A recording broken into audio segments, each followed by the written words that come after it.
poderia assim explicar da maneira como tu achar que deve, o que no final das contas é a cronobiologia, para a gente poder começar bem assim, assentado no conhecimento?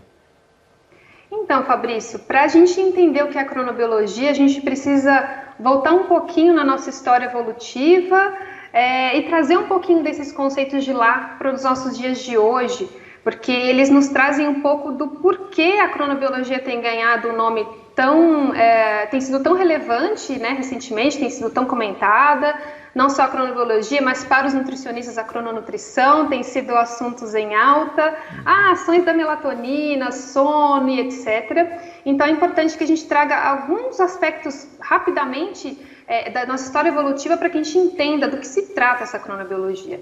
Então, lá no laboratório onde eu faço o meu projeto de doutorado, a gente estuda um dos aspectos relacionados à cronobiologia, que é, dentre os vários, né, a síntese de melatonina. Né? A melatonina, que é um hormônio super importante, que ele nos traz uma informação regulatória e de tempo para o nosso organismo.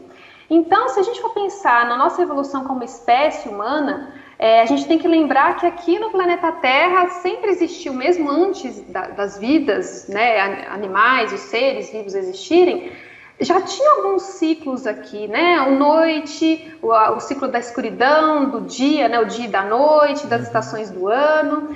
Então, assim, todas as espécies que aqui, né, se desenvolveram, que aqui surgiram, elas precisaram se adaptar a essa característica ambiental, por assim dizer, né? E um dos aspectos que favoreceu a nossa adaptação a esse meio ambiente que é cíclico, ou seja, uma noite, né, se segue de um dia, assim sucessivamente, uma estação se segue da outra, veja que é rítmico, e essa palavra ritmicidade a gente vai falar algumas vezes aqui, então o que favoreceu a nossa adaptação como ser vivo a esse meio ambiente foi o que a gente chama de ritmo biológico.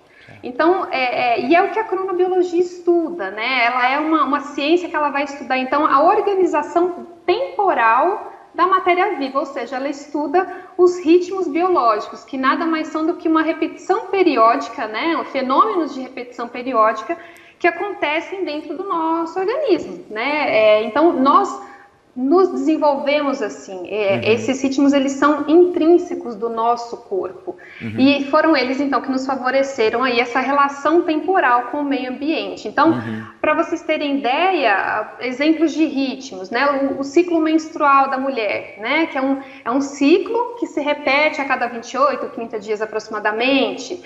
O próprio ciclo sono-vigília, né, que é o que nós vamos falar daqui a pouquinho, é um ciclo também que se repete a cada aproximadamente 24 horas.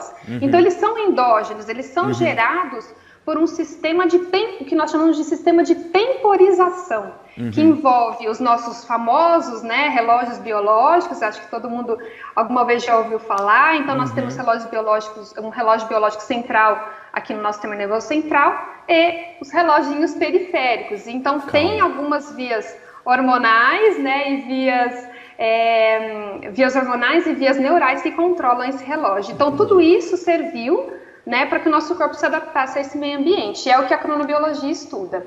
Entendi. Então, no final das contas, a cronobiologia ela vai estudar a maneira como as reações fisiológicas e bioquímicas do meu corpo variam conforme os períodos, seja esse período de um dia, seja esse período de um mês ou de uma vida, dependendo do aspecto que eu esteja observando, assim, né? No fim das contas, ou até mesmo os mais curtos. Por exemplo, a liberação de algumas enzimas relacionadas com digestão e absorção. Elas têm também uma frequência de liberação de maneira repetida, periódica, com um tempo menor que 24 horas, por exemplo. Então, a cronobiologia ela estuda todos esses ritmos biológicos.